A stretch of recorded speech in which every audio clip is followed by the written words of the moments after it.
COVID-19 pandemic is unprecedented in terms of scale and scope.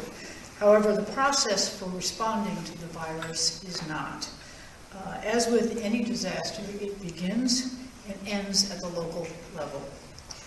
The state is designed to serve as a backstop for the local units of government, and the federal government is designed to serve as the backstop for the states.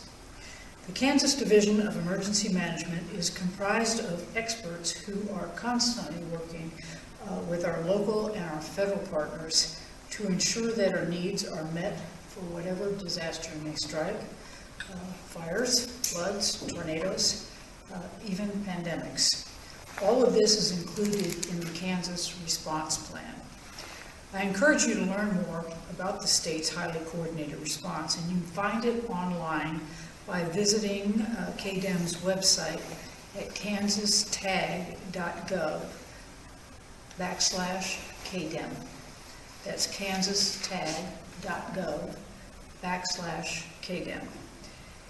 However, what does make the COVID-19 disaster unique from others is the speed at which it is happening and the anticipated length of the crisis.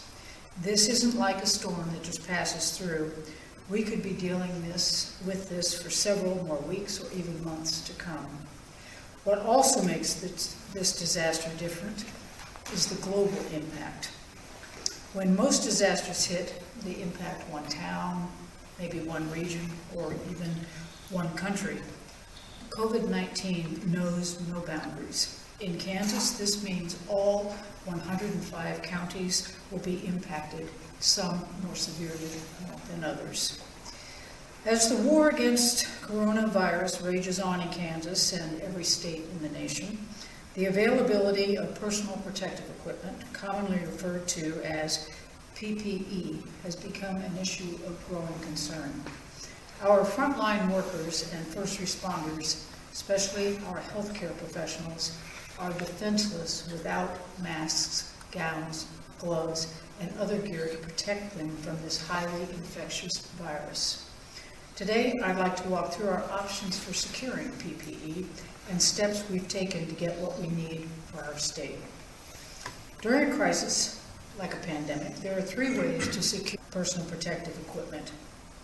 The initial source is through the Strategic National Stockpile, commonly referred to as SNS, which is managed at the federal level by the United States Department of Health and Human Services. Kansas's allocation of the stockpile is based on our 2010 census numbers. The state recently received 90% of our share in 3 shipments. We've been told by our federal partners that we will not be receiving the remaining 10% of our SNS allocation. The first shipment was on March 26th, the second arrived on March 30th, and the final shipment was received at 11 p.m. last Thursday, April 2nd.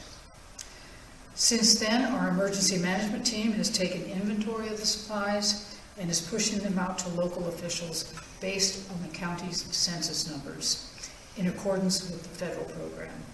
Once the counties receive these supplies, they in turn distribute them within their communities.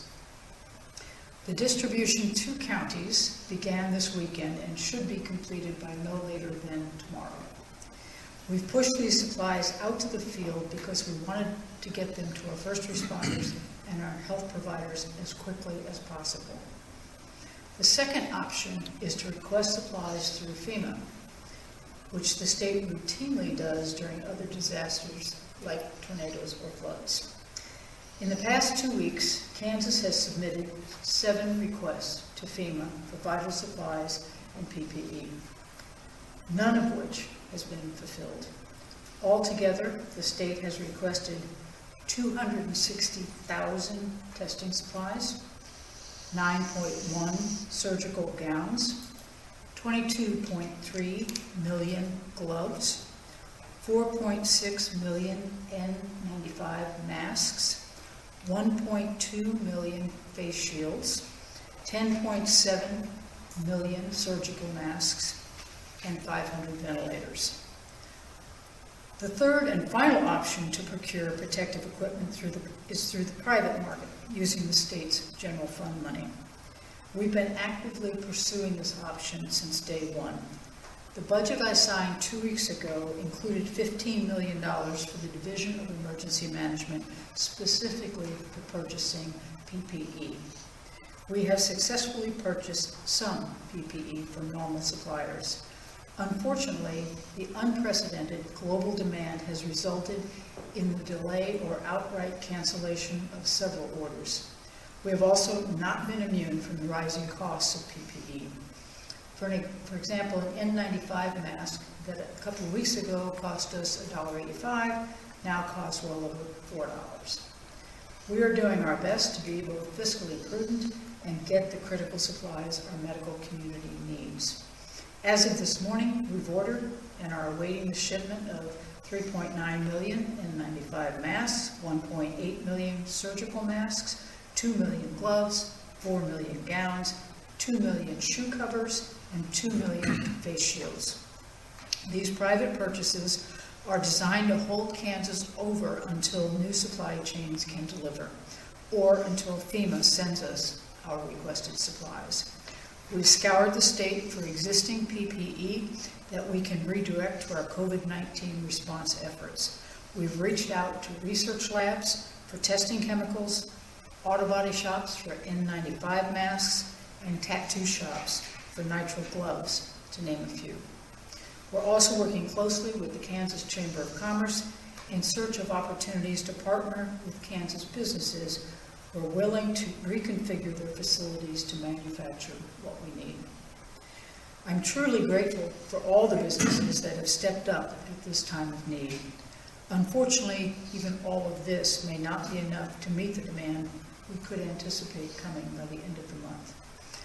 Hospitals and first responders have been already rationing the PPE they have.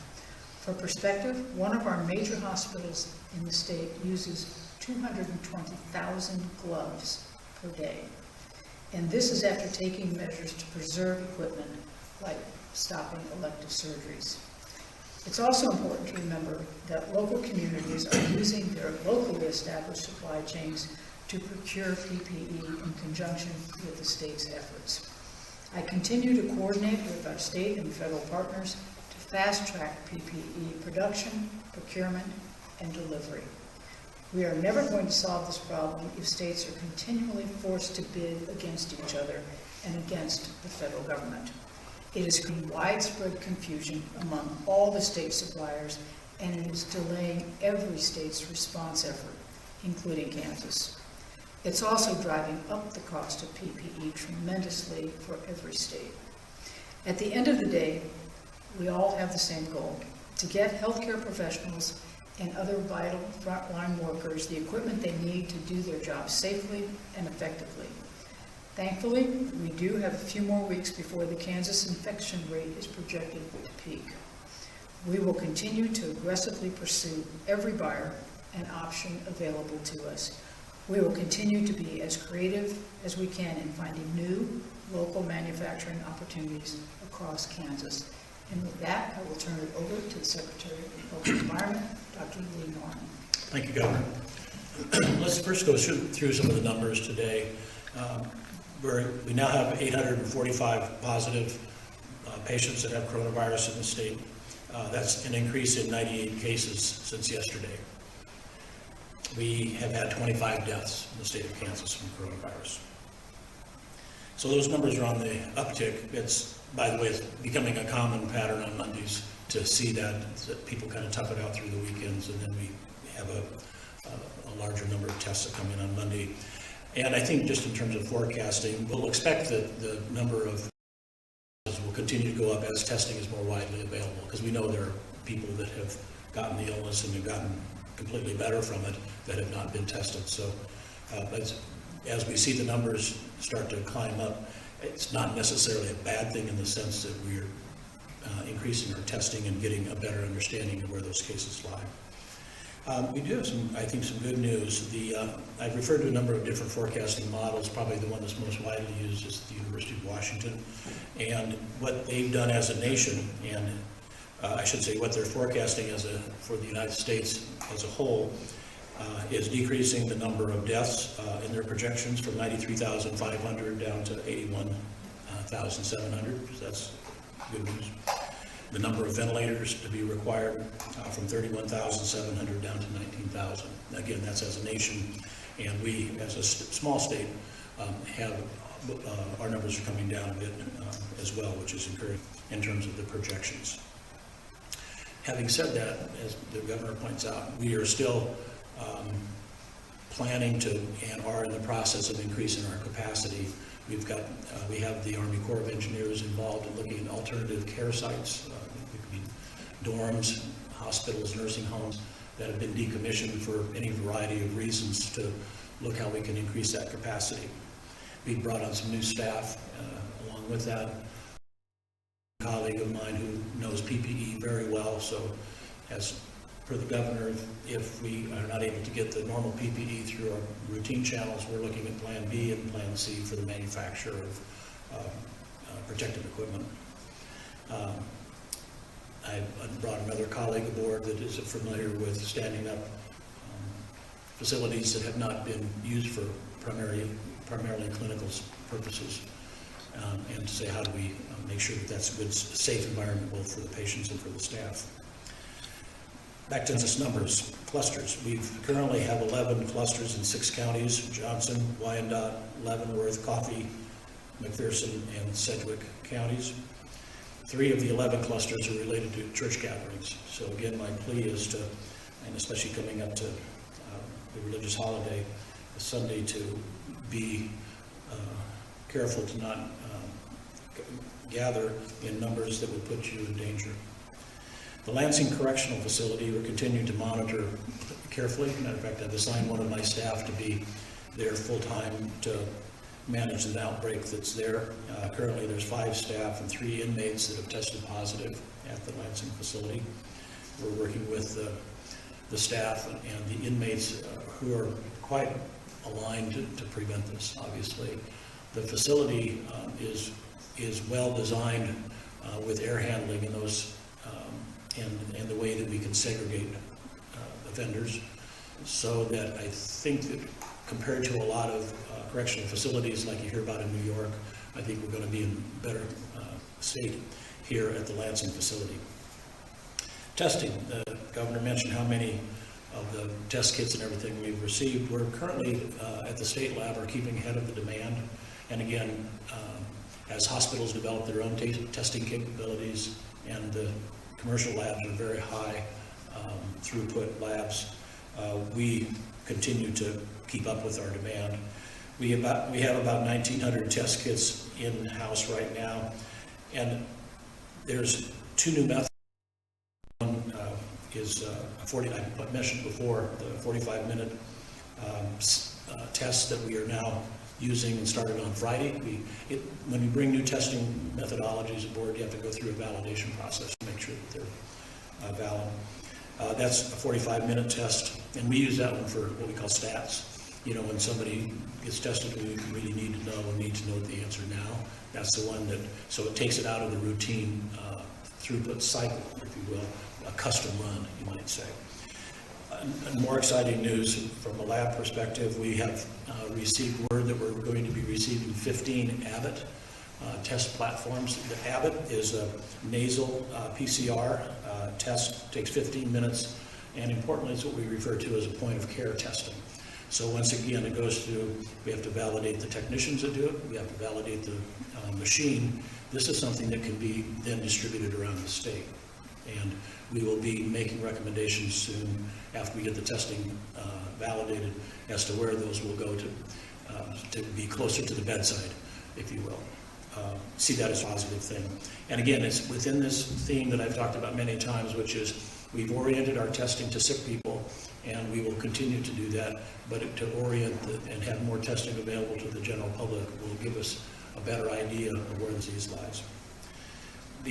We're continuing to we are improving on staying at home and decreasing our mobility. We're not as improving, it's graded on a curve, and we're not as improving as much as other states are improving. So we've slid as a state, even though we've improved, we're still a D, a grade D. There's a couple, Johnson and Wyandotte both have C grades. Others throughout this, there's quite a number of F grades. And I think a little healthy competition would be good to see if counties can outperform their adjacent ones, but not to lose sight of the fact that what we're trying to do is prevent illness and death. I do want to read one interesting little vignette. Andy Marceau, he's been a staff writer and reporter. He now works for the American Academy, and he wrote this little blurb called "Why Staying Home Matters." Meningitis took parts of my hands and feet, but because that ventilator was available, it didn't take my life. Because of that ventilator, I've had 16 more years. In those 16 years, I've gone swimming in the ocean off Rio de Janeiro and hiked the Swiss Alps. I've written 2 books, finished grad school, and got to know my nieces and nephews. I met a beautiful woman who I clicked with better than anyone I'd ever met, and I married her.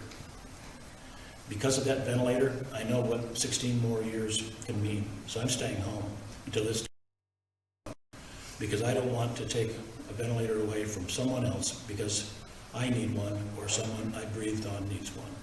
The Grand Canyon will still be there when this is all over. So very well spoken by Andy Marceau. That's the end of my formal comments. Questions? Yeah, you talk about the tablet testing platform. I know everyone wants those and there's a long waiting list. So are you talking about we're waiting to get, you're expecting to receive the machines or the test kits? Because I know one hospital that already has the machines, but they can't get the test kits.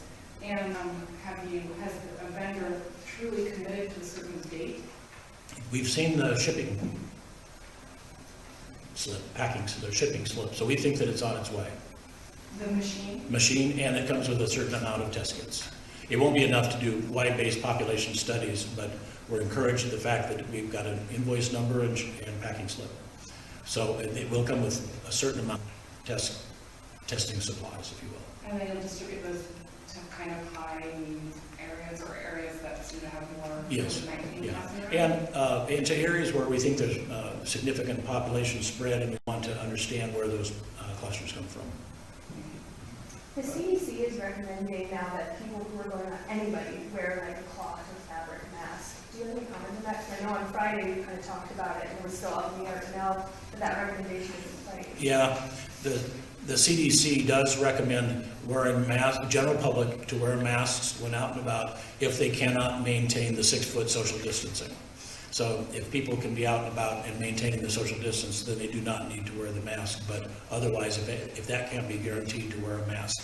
Not to have to be an N95 mask, not to have to be a surgical mask, not to be made out of t-shirt or other thin material. I remember last week about the sneezing through, for example, a mask made out of a t-shirt-like material.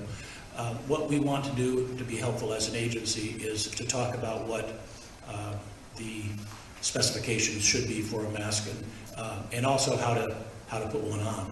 As much as you might think that putting one on should be, it's really not. And I think probably if the governor will allow me to do that, I'll demonstrate it in an upcoming, probably on Wednesday. Dr. Norman, you mentioned the University of Washington models a bit ago. I'm curious, in your thinking, is there any chance that those models are maybe a little bit too optimistic, given I believe they assume essentially perfect compliance with social distancing measures? Yeah, there are certain assumptions built into it, and I think they are a little optimistic on that. The reason the model is getting strengthened is because they're bringing in statewide data. And before it was largely a mathematical model, and now that state level data is being brought into it, it helps both the nationwide projections and as state by state. It's a really good question, which I didn't remember to repeat, by the way. We've been hearing from some people that they've been going to these private labs and getting inconclusive results, or later finding out that the test that they're being isn't FDA approved. Is that a possibility that those tests are out there and what they're getting into? Yes, so the question was private labs, and are they of sufficient quality that people can feel comfortable with their results. And I've not heard that that there are shysters out there, if that's what you're asking, that are using un-FDA approved testing. Mostly what you would expect is that if you're going to a high quality clinic or hospital, that they would have vetted it and would have gone through this process. I think it's probably really reasonable for people to say when they're getting the test, is this a reliable test? But I've not heard about anybody that's a shyster. And if somebody gets an inconclusive result, what does that mean? It usually means that the sample wasn't procured from deep enough back in the nasopharynx. And that's why I think I mentioned before that when we do it in our lab, we check to see if there's human cells there that would come from the nasopharynx. Because that way, if there's human cells, because we can measure that DNA and recognize it as human DNA, and then if it's positive with high likelihood, over 95%, that if a positive is truly positive, and that if it's a negative, it's high likelihood that it's truly a negative, greater than 95% probability. There are some, the longer the test takes, the more likely it is to be accurate. That's why when we talk about the 15-minute point of care one, we want to be very sure, because there is a consequence of having a false negative or false positive, and it's pretty obvious which one those are. If somebody's sick and has a false positive, then they think they're ill from coronavirus, and they might not be. There'll be times when we'll repeat these tests too. And a good example would be if somebody, let's say, has been hospitalized, we'll say with coronavirus, and they're going back to a skilled nursing facility where they came from, or going to a group living situation or skilled nursing. We highly likely, when we have enough testing available, will recommend that people have 2 negative tests 2 days in a row. And that would be an ideal use for these more rapid turnaround. At some point, might you guys release racial breakdowns, ethnic breakdowns of cases of COVID-19 and who's being tested? There's conversation going on about gaps based on race and ethnicity. Yeah, the question was based on, to release numbers based on race and ethnicity. I think that's a really good idea. You know that people who live in poverty are more likely to get coronavirus. So is that data that you guys would have right now for the 800 cases? Do we actually know what ethnicity or race those people are, for example? I do. I'll have to get back to you on that question. Yeah, I think it's a good one. Do you know, I took a look at the cases graph before coming in here, and Sedgwick County, one of our largest population centers in the state, has a per capita testing rate that's significantly below some of our other larger counties like Wyandotte and Johnson County. Do you have any idea why the Sedgwick County rate is so much lower? No, I really don't. The question was, why is Sedgwick County test rate per capita lower? It's farther to get to our laboratory. I suspect that distance has something to do with it, but there's lots of commercial test availability. I don't think that the hospitals in Sedgwick County has aggressively built their own capacity in hospital. And that's one of they're, I think, holding out for us to give them, to distribute the Abbott devices to them. That map is just the state testing, right? There's county per capita rates. Right, but the per capita rates, aren't those the people who've been tested by the state lab? If it is posted, the question is county. If it's on our website, it's what we've tested at the state lab. Yeah. And we do have an aggregate number of positives that were done by the state and the number of negatives that were done by the state.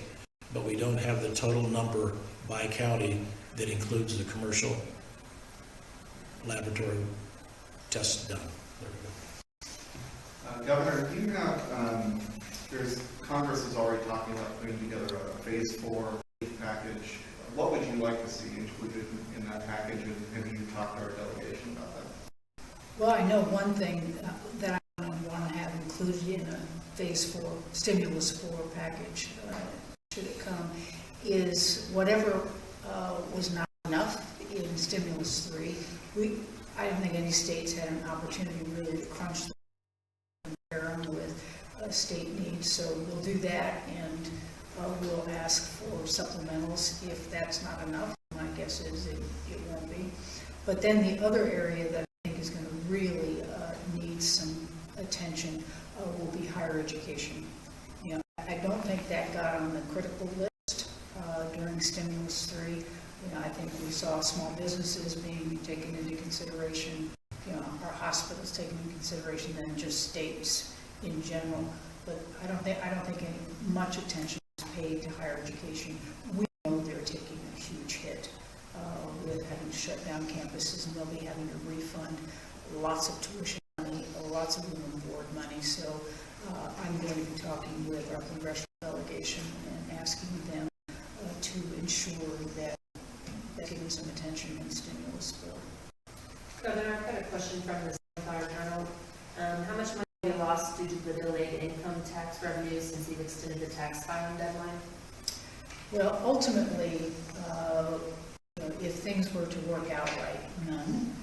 It's just we wouldn't collect it now, we would collect it later. But what we will see, because we moved the filing deadline from April 15th to July 15th, is that those revenues won't come in this current fiscal year as they would have. So we will see a decrease in our revenues for fiscal year 20. And, if everything works, we should see those revenues coming in fiscal 21. You guys, you've talked about... If I could add one more thing to that, though, I think what we will see, and again, we're not going to feel this really until we get into calendar year, the second part of fiscal year 21, will be a decrease in incomes overall, and probably corporate taxes overall, just because of the number of people who have lost their jobs and are not having no income, so they won't be either paying taxes on that as we go forward. So there will be fallout, but it just won't be immediate. It will be further down the road. Governor, you talked about distributing protective gear around the state. I'm wondering, can you, in more detail, explain, because I imagine a lot of anxious health workers out there, how you guys are going to determine where to distribute that gear, and are you going to set any guidelines? For example, these N95 should be used, for intubation when you're intubating a patient, but you should use a surgical mask in the following situations. Well, I think that with this last shipment of the SNS, the stockpile, is out now.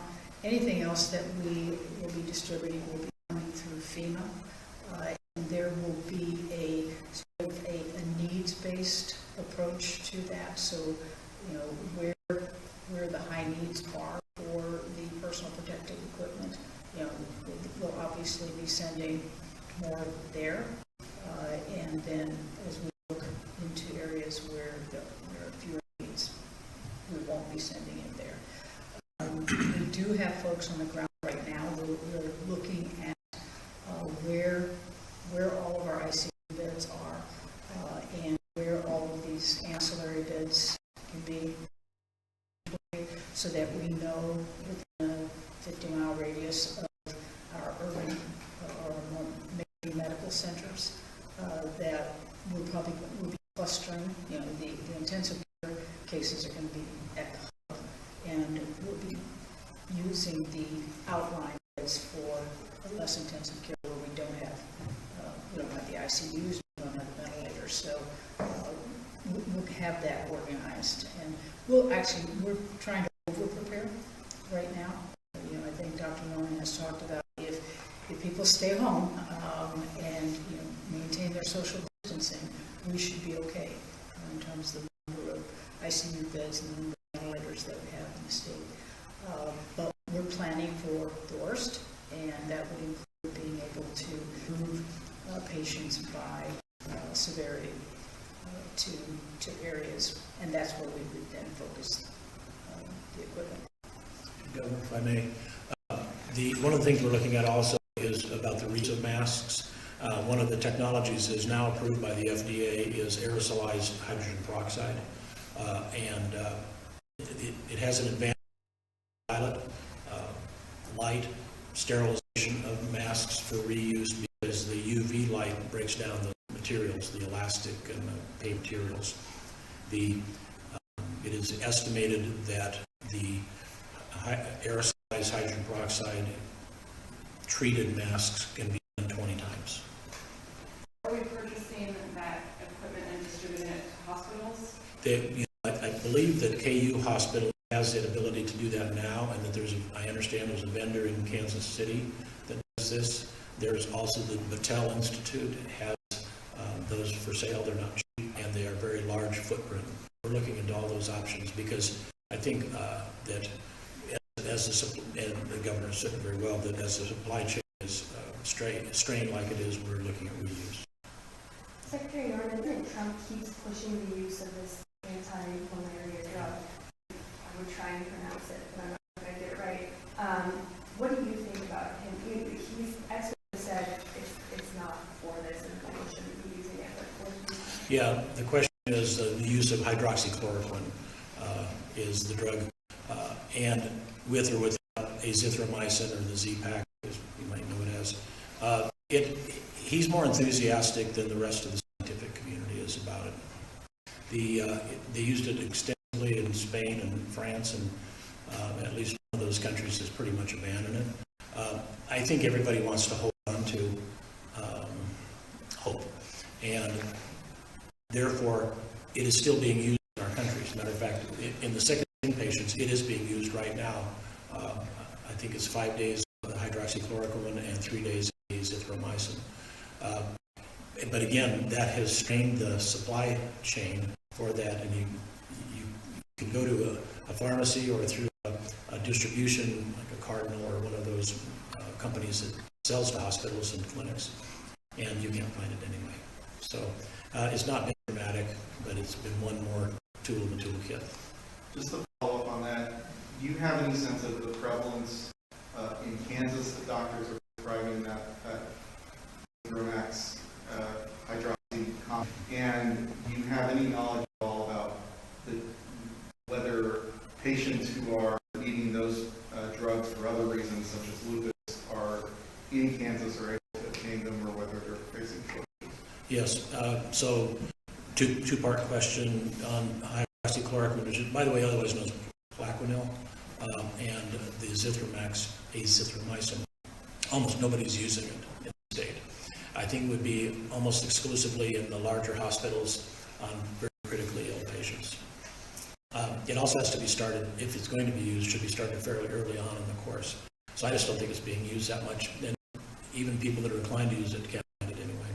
Oh, and part two, yes, the lupus and people with rheumatoid arthritis and those other conditions are not happy because it's been drying up their supply as well, and they're having to go to other kinds of anti-inflammatories. You know, and if I could say something to that, John, I am not a doctor, and I don't even play one on TV, but I would strongly suggest that people not self-prescribe this. There has been no testing. There can be some side effects, and it also, if they are hoarding it, then it is taken away from folks for whom it has benefit, and those folks aren't able to find it right now. So I would strongly urge Kansans not to self-prescribe, and if they have a strong urge to find out if it might help them, to at least go through their medical provider, go to their doctor and find out. Governor, you listed a list that we placed orders from private companies.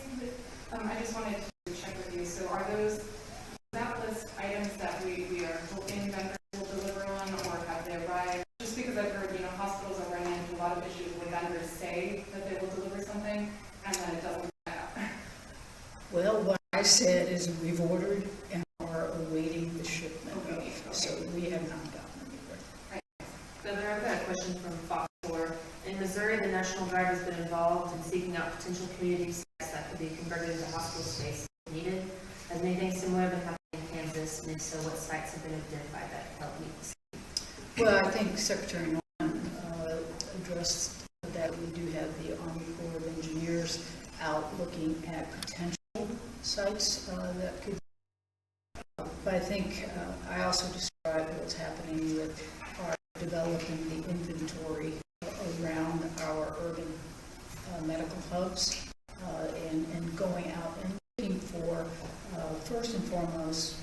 what healthcare beds are there already, whether they're in nursing facilities or they're in our critical access hospitals, which are smaller and, don't have the intensive care facilities, do have hospital beds, or even looking at some of the facilities that have closed recently, some of our healthcare facilities that have closed recently, and creating an inventory of that so that we know what is already in place and what we could use should we blow out our capacity now. Secretary, is the number of cases still expected to reach its peak in the next couple of weeks, or has anything changed? The peak, that will be in the next few weeks. Secretary, you mentioned that there are 11 clusters that Kansas has looked into, including 3 that were church gatherings. Could you tell us about the others? They've been mostly skilled nursing facilities, memory care units. That's it. So how many nursing home outbreaks have we had in Kansas? I think it would be maybe 6. One more question? Wildlife and Parks, at least as of yesterday, was planning to go forward with turkey season as scheduled. And I saw a little bit of concern that might bring in hunters from out of state, and that might not be the best thing right now. Can you speak to that? I can. We have actually issued orders that people coming in from certain states are expected to quarantine for 14 days. We would extend that to any of the turkey hunters who come into our state, coming in from Colorado. They've got to quarantine for 14 days before they could go out and look for a turkey. I don't even know when turkey season ends, so it might be after that, but we're going to impose that. And I would like Kansas to believe that we, even with this happening, that there are not going to be mass congregations. If you've ever been turkey hunting, it's a lonely sport. You're sort of out there very quietly, freezing cold in the morning, and it's just you and the turkey. So it's not really conducive to mass gatherings where problems might arise. Secretary, I'm sure you've been talking with other states. Can you tell us a state that's getting it done? The ones that are getting it done are the ones that are just hit their peak before we did. And we've learned from them. Washington, California are 2 good examples. All right, thank you. Thank you very much.